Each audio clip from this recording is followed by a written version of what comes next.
জীবনে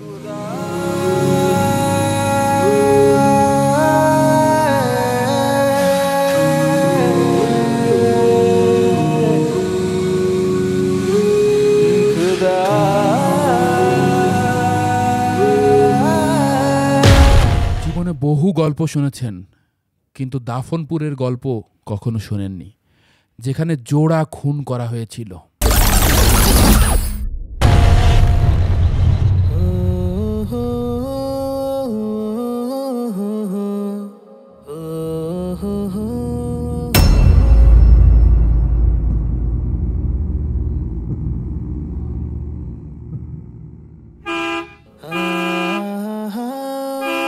উস্তাদ ভাই সাইড হবে, যাত্রী নামার আছে।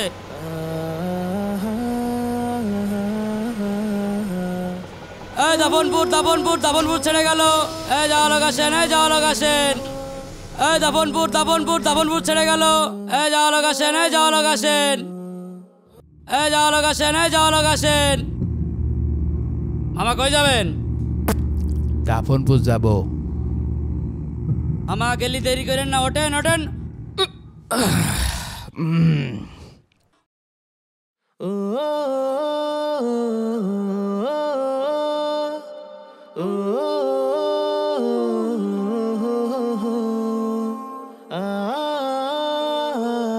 উস্তাদ গাড়ি বাড়ান, গাড়ি বাড়ান।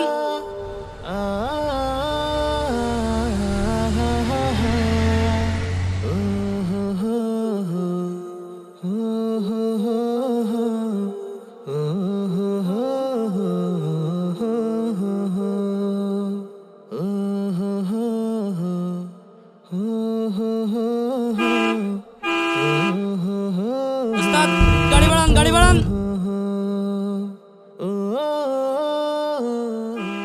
চাচা কই যাবেন? দেখি ভাড়াটা দেন তো। হরিণাকুণ্ড যাব। চাচা হরিণাকুণ্ড 40 টাকা।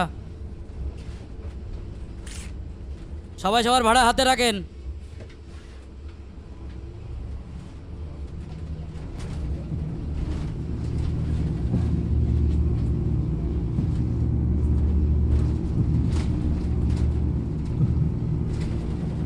দেখি তো চাচারে একটা ফোন করে দেখি চাচা কি বলে।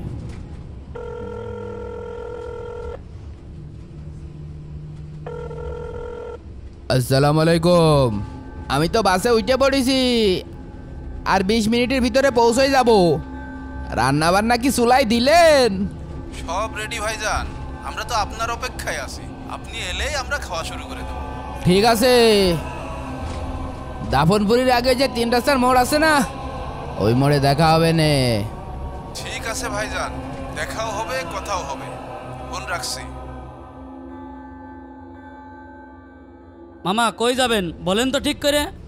সফর তো অনেক লম্বা, যা শুরু আছে শেষ নেই। বাস তো দাফনপুর পর্যন্তই যাই মামা। আপনি কনে যাবেন ঠিক করে বলেন, আর ভাড়াটা দেন। এই নেন টাকা। আমি কিন্তু দাফনপুর পর্যন্তই যাব। দাফনপুর যাবেন এটা কলেই হয়, এত ঘোরাই পেঁচাই কর কি দরকার? আমার দাদি শখ করে আমার নাম রাখিছিল কালু, কিন্তু আমার চেহারা তো ফর্সা। তাও গ্রামের লোকজন আমার ডাকে কালু মিয়া কয়ে। ওই সেই ছোটোবেলাতেই উল্টো হয়ে গেলাম। তারপর থেকে চাইলেও মুখ দিয়ে সোজা কথা বেরোয় না, উল্টোই বেরোয়। থাক মামা, এত গভীরই যাচ্ছি না। হুজুর আপনার ভাড়াটা দেন তো। ও হ্যাঁ, এই নিন আপনার ভাড়া। দেখি স্যার আপনার ভাড়াটা বের করেন। এই নাও। আচ্ছা আপনি কনে লাভবেন? চারাতলা নামবো। 500 টাকার নোট? স্যার 500 টাকার নোট তো ভাঙটি নেই। ভাঙটি লাগবে না, রেখে দাও তোমার কাছে। কি রে, 500 টাকা হেল্পারে দিল? লোকটাকে তো দেখে মনে হচ্ছে মামা সেই বড় লোক। এর নজরে রাখতে হবে। স্যার আপনি কনে থাকেন? আমি সৌদি আরবে থাকি। রিয়াদে আমার সোনার ব্যবসা আছে, আরও কিছু ব্যবসা বাণিজ্যের সাথে জড়িত আছি। যাক আলহামদুলিল্লাহ, আপনি আমার 500 টাকা দিলেন, আমি তো খুব সৌভাগ্যবান। আল্লাহ আপনার বাঁচায় রাখুক।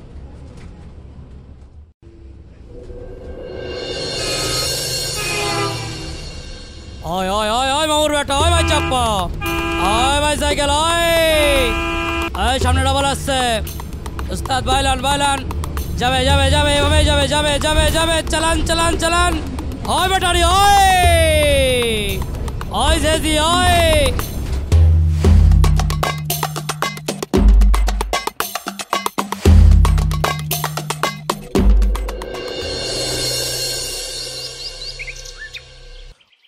ও আব্বা, আজকে কি আমরা বাড়ি যাব না? আরে গাধা, আমরা কি বাড়ি যাওয়ার জন্য এখানে বসে আছি? তা তুমি না বলছিলে একটা ছোটখাটো কাজ করে বাড়ি যাবা? ও আব্বা, আজকে কি আবার ডাকাতি মাগাতে আসে নাকি? হট! সব জায়গায় কথা বলতে হয় নাকি? এই ছেলে তো দিন দিন গায়ে গতরেই বড় হচ্ছে। গাধার বাচ্চা কোথাকার। হ আব্বা, আমি গাধার বাচ্চা, তুমি গাধা, আর আমার আম্মা গাধি। দেখ, তুই যদি আর একটা কথা বলিস এই জায়গায় তোর পুঁতে ফেলবো। কাকা একটু খেয়াল রেখেন, আজান দিলেই কিন্তু বাস আসবে। হ্যাঁ হ্যাঁ, ওই তো মাইক থেকে আজান শোনা যাচ্ছে। কাকা ওই দেখেন দোকানে একটা লোক দেখা যাচ্ছে, সিগারেট খাচ্ছে, দেখে মনে হচ্ছে প্রশাসনের লোক, একটু খেয়াল রেখেন। হ্যাঁ হ্যাঁ, ওকে আমি আগেও দেখেছি, এই বাজারেই ঘোরাঘুরি করে। দেখলি প্রশাসনের লোক মনে হয়, কিন্তু তেমন কিছু না। তুই খালি খালি চাপ নিস নে। স্যার কেউ খাবা নাকি? শুইলেও কিন্তু বন্ধ করে দিচ্ছি। আমি এখন নামাজ পড়তে যাব। না ভাই, ওই যে আমাদের বাস চলে এসেছে, আমাদের আবার বাসে উঠতে হবে। আব্বা চলো।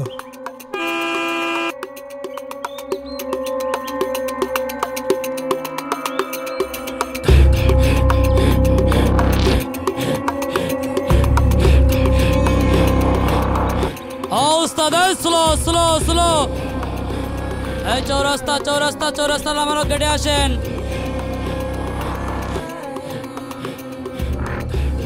এই চৌরাস্তা নামেন, চৌরাস্তা নামেন, পরে ওঠেন, পরে ওঠেন, আগে নামালো ক্লাব দিতেন। হ্যাঁ হ্যাঁ চল। এই মামা আপনারা কনে যাবেন? এই তো সামনে যাবো। এই তোরা দেখে শুনে বাসে উঠ। চলেন চলেন, ওঠেন ওঠেন ওঠেন ওঠেন, আগে বাড়ান আগে বাড়ান। ওস্তাদ বাড়াবে বাড়াবে বাড়াবে।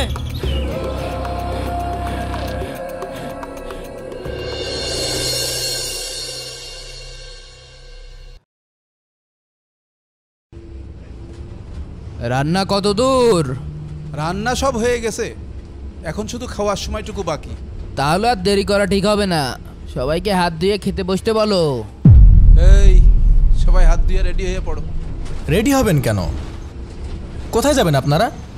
আপনারা কি জানেন না আল্লাহ তাআলা কোরআনে বলেছেন, ওয়ামা খলাকতুল জিন্না ওয়াল ইনসা ইল্লা লিয়াবুদুন। আমি জিন ও মানুষকে সৃষ্টি করেছি শুধুমাত্র আমার ইবাদতের জন্য। তাই আমাদের জীবনের উদ্দেশ্য হওয়া উচিত আল্লাহর ইবাদত করা। এই হুজুর, এত কথা বলেন কেন? আমরা কি আপনার কাছ থেকে কোরআন হাদিস শুনতে চেয়েছি? সব সময় এক ঘাট বেশি বোঝেন। এই যা, তুই যে ড্রাইভারকে সামলা। এই কোনো কথা হবে না, সোজা গাড়ি চালাবে। এই বাস কিন্তু এখন আমাকে দখলে, কেউ কিন্তু ধরার চেষ্টা করবি রে। এই বাস কিন্তু এখন আমাকে দখলে। হ্যাঁ, ডাকাত, কালু ডাকাত।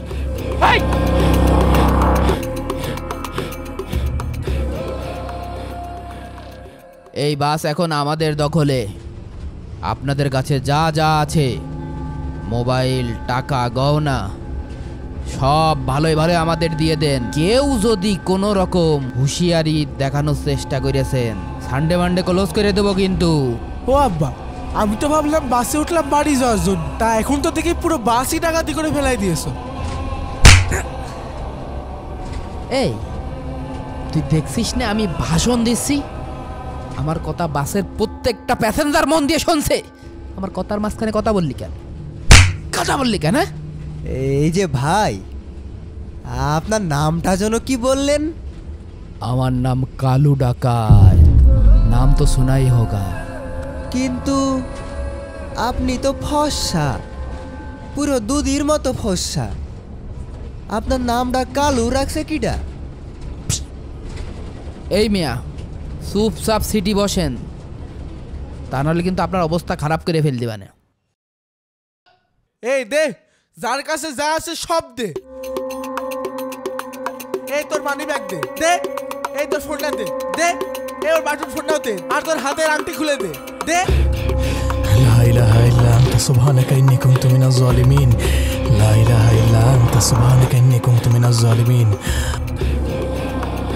আল্লাহ, তুমি এই ডাকাতদের হাত থেকে আমাদের সকলকে রক্ষা করো। আল্লাহ, আমাদের সকলকে রক্ষা করো।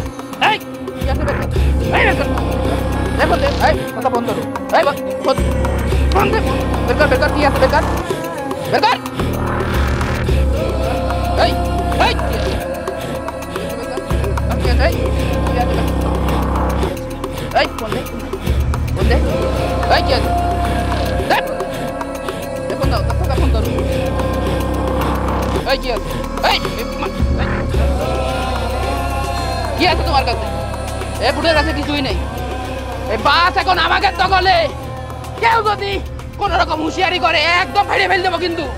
তোমরা যত চাও আল্লাহ ততই দিতে পারেন, কিন্তু সেদিনের কথা মনে রেখো, যেদিন আল্লাহ জিজ্ঞেস করবেন তখন কিন্তু পালিয়ে যাওয়ার কোনো রাস্তা থাকবে না।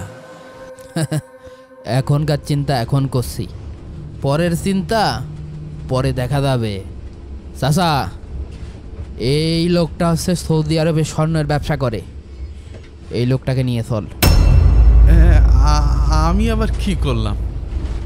এত লোক থাকতে আবার আমার দিকে নজর, এই পরিচয় দিয়ে কি আবার বিপদেই পড়লাম কিনা? এই হুজুরটাকেও নিয়ে চল, তারপর ওর বাড়ি ভাঙছি। এই যা, ওইটারে নিয়ে আই।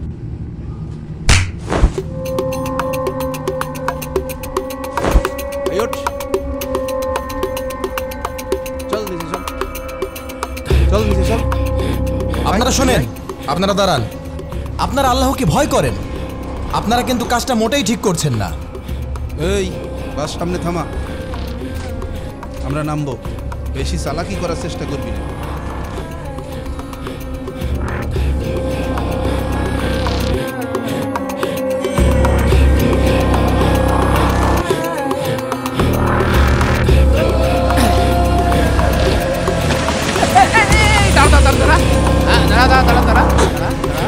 সব নাম ড্রাইভার গাড়ি ভাড়া এগুলি করবা কিন্তু গাড়ি ভাড়া।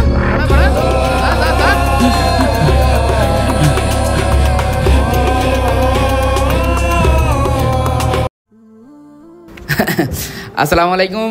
আমরা তো ইসলামিক নাটক বানাই, তো অনেক দিনই ভাই আছে যারা ব্যবসা করতেছে, তো তাদের প্রমোশন দরকার হয়। তো আপনারা অনেকেই যা হয়তো বা ভাবেন যে আকিব ভাই হয়তো বা স্পন্সরশিপের কাজ কম করে, তো আমি আসলে কমই করি, কিন্তু আসলে যেগুলো খুব ভালো মানের বিজনেস, যেগুলো আসলে প্রমোশন করা যায় সেগুলোকে আসলে প্রমোশন করি। তো আপনারা যদি আপনাদের বিজনেসের কোনো প্রমোশন করাতে চান আমাকে দিয়ে, তো স্ক্রিনে দেওয়া যে নাম্বার আছে এখানে হচ্ছে কল করতে পারেন অথবা মেসেজ করতে পারেন।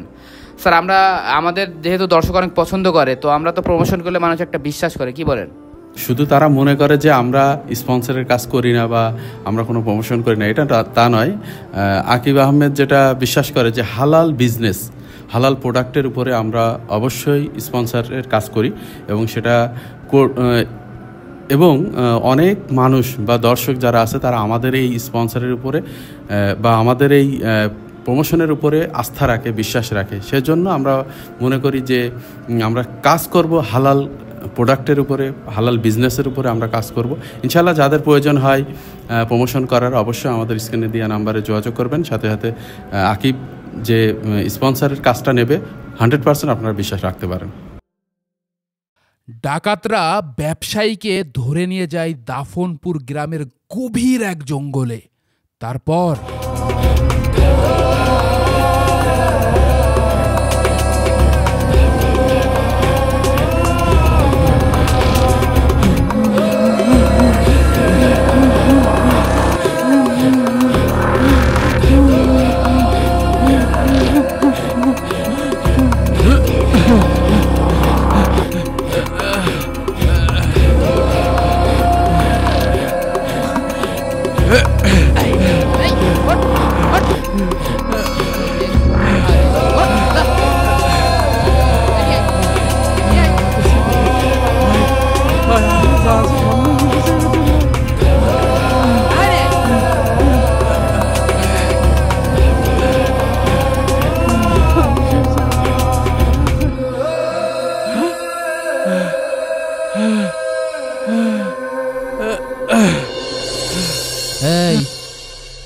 তোরা দেখ তো ওর ব্রিফকেসের ভিতরে কি কি আছে। উস্তাদ ব্যাগ তো অনেক ভারী। উস্তাদ ব্যাগে তো পাসওয়ার্ডে লক করা। তোর হাতে 10 সেকেন্ড সময় আছে। এই 10 সেকেন্ডের মধ্যে 4 সেকেন্ডে তুই বলবি এই ব্রিফকেসের পাসওয়ার্ড কত। 10, 9, 8, 7, 6, 5, 4। না মানে পাসওয়ার্ড 0215। উস্তাদ মাথা তো পুরোই নষ্ট, মালে মাল। আমাদের তো পুরো বাস ডাকাতি করার দরকার ছিল না, এই একটা ব্যাগ আনলি তো হয়ে যেত। তাহলে তো আজকের দিনটা আমাদের ঈদের দিন রে।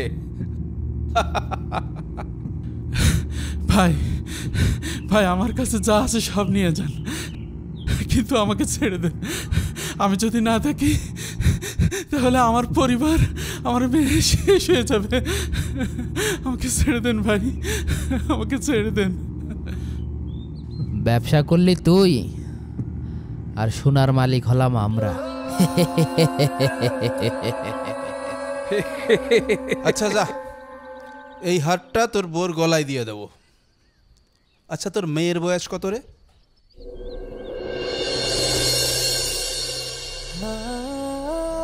জহির, আমি তো এই মাসেই দেশে ফিরতে যাচ্ছি, তো আমার ভিসার কাজটা কি কমপ্লিট হয়েছে?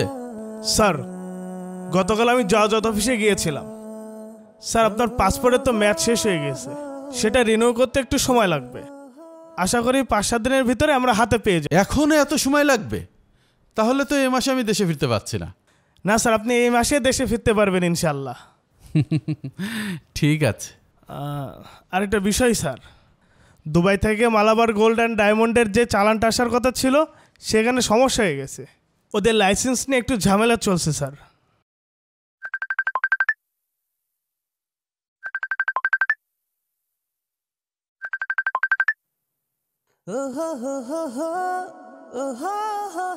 হ্যালো মামুনি, কি খবর তোমার?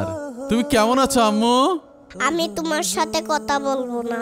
কেন মামুনি, তুমি আমার সাথে কথা বলবো না কেন? আম্মু কি তোমাকে বকা দিয়েছে? দাঁড়াও, আমি তোমার আম্মুকে বকা দিয়ে দিচ্ছি। কেউ আমাকে বকা দিইনি। তাহলে কি হয়েছে মামুনি, আমাকে বলো। কি মামুনি, কথা বলছো না কেন? আমি সব বুঝতে পেরেছি। আমার ছোট্ট মামুনির একটা টেডি লাগবে, তাই তো? না, আমার কিছু লাগবে না। তুমি কবে বাড়ি আসবা তাই বলো। হ্যাঁ মামুনি, এই তো আমার ভিসা প্রায় রেডি হয়ে গেছে। আমি খুব তাড়াতাড়ি দেশে ফিরবো আম্মু। সত্যি বলছো তো আব্বু?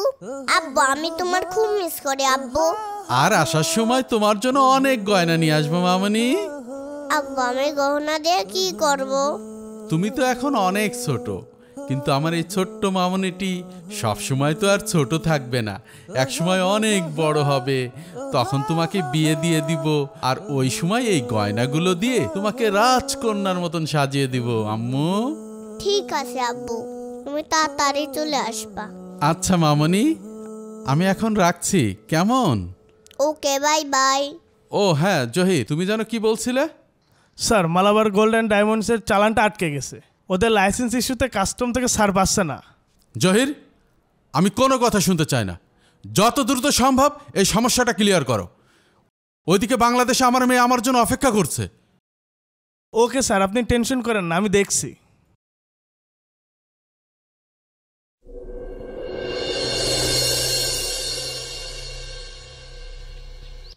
এই সোনাগুলো তো আমরা সব নিয়ে নিলাম, এখন তোর মেয়েকে কি দিবি? ভাইজান, ভাইজান আমার কিচ্ছু লাগবে না ভাইজান, আপনি শুধু আমার জীবনটা ভিক্ষা দেন ভাইজান, আমাকে একটু ছেড়ে দেন ভাইজান। আব্বু আমি তোমার খুব মিস করি আব্বু, তুমি তাড়াতাড়ি চলে আসবা। এই সোনা, এই লুটের মাল সব এখানেই থাকবে। কাফনের কাপড়ে পকেট থাকে না ভাই। আজকে তোমরা হাসাহাসি করছো, কালকে কবরে অন্ধকারে ঠিকই কান্নাকাটি করা লাগবে। কালু ভাই, এই হুজুরটা খুব বেশি বোঝে, মুখ খুললেই শুধু কুরআন হাদিসের কথা বলে। মনে হয় দুনিয়ার সব জ্ঞান ওনার কাছে, মালবানি তো কিছু নেই। এইটারে এখন কি করা যায় কন তো? এই আপনার সমস্যা কি? আপনি হুজুর মানুষ বলে এখনো এখানে সোজা পায়ে দাঁড়িয়ে আছেন, তা না হলে আপনার লাশ পড়ে থাকতো ওই নর্দমায়।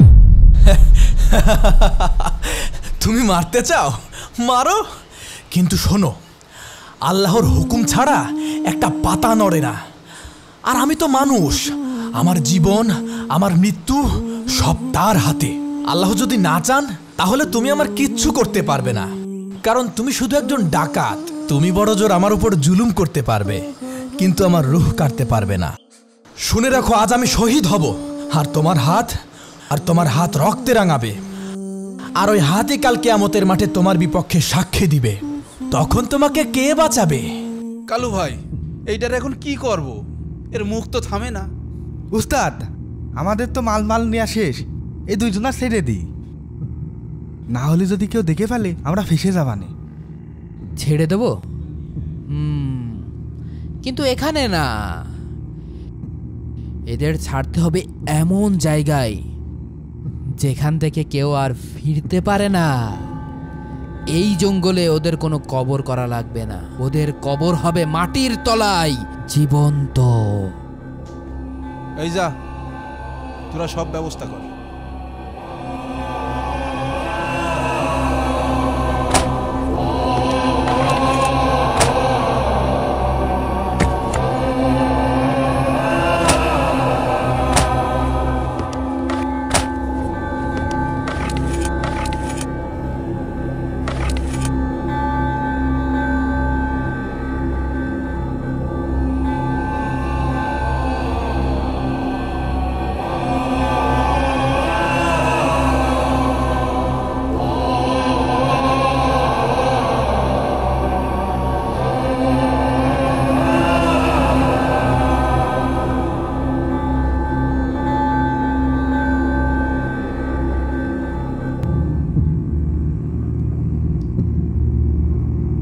ঘর ওদিক ঘর ঘর ঘর sir sir sir sir sir sir sir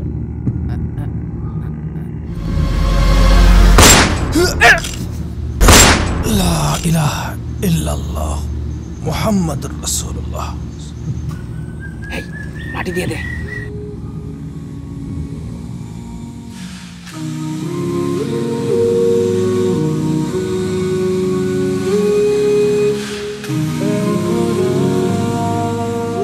আমার মেয়ে আমাকে বলেছিল, আপু দেশে আসো। আমি বলেছিলাম আমি গহনা নিয়ে আসব। আজ এই গহনায় আমাকে কবর বানালো।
ব্যবসায়ীর কি হলো?